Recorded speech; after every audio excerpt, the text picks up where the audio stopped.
There's a version of you that's running everything. And it's not the version you talk about. It's the one behind the habits, behind the reactions, behind the self-doubt. It's the default you, the one you slip into when you're tired, afraid, or on autopilot. This version didn't just appear, it was built, piece by piece, by repetition, pain, praise, pressure, and survival. Layered over time like armor you forgot how to take off. And if you don't become conscious of it, you'll live your whole life trapped inside a story you didn't even write. Killing your old identity doesn't mean forgetting who you are.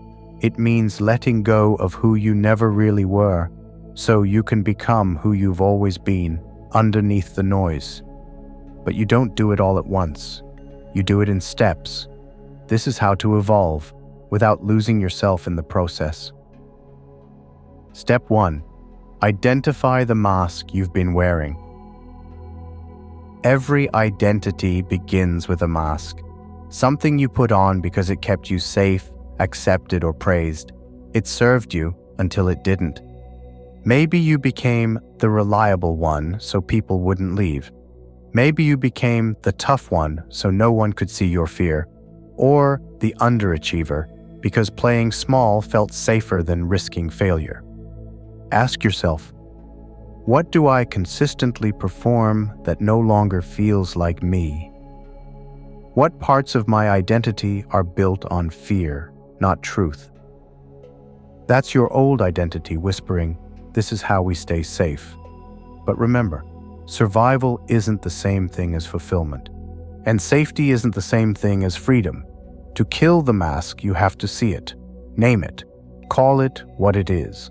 A pattern, not a person. Step 2. Separate personality from programming. One of the most dangerous beliefs is, "That's just who I am," because most of what we call personality is programming. Your views on money, love, discipline, worth were handed to you. Absorbed through parents, peers, media, school, formed in childhood, reinforced in adulthood. Neuroscience tells us most of our identity is shaped by age 7. After that, your brain just keeps playing the same story, unless you rewrite it.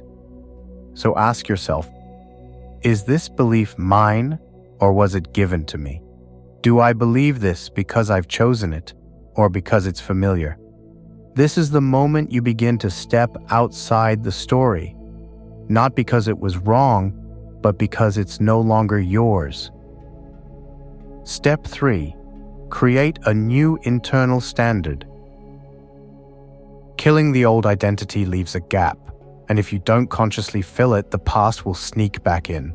So you must create a new internal standard, not based on pressure, not based on what other people expect, but based on alignment. Ask yourself, who am I when I'm not performing? How does that version of me think, speak, walk, work, feel it, embody it? Describe it so clearly that your body remembers. Write it out. The version of me I'm becoming. This becomes your new blueprint, not for perfection, but for direction. This isn't about becoming someone fake. It's about becoming someone free. Step 4. Kill with action, not intention.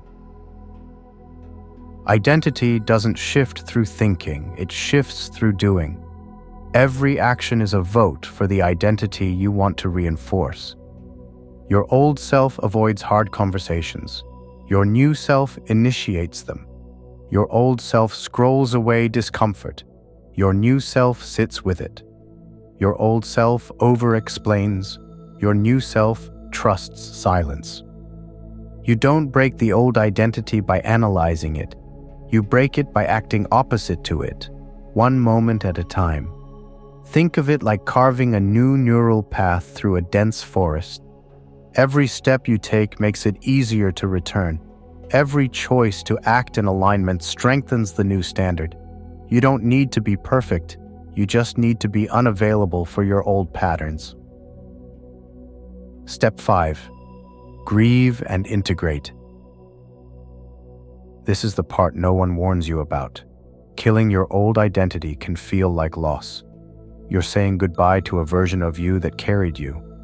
Even if that version was built on fear, doubt, or defense. There's grief in outgrowing what once made you feel safe. Grief in realizing how long you were performing. Grief in seeing yourself clearly and knowing you can never go back. But this isn't a death. It's a return. You're not starting over.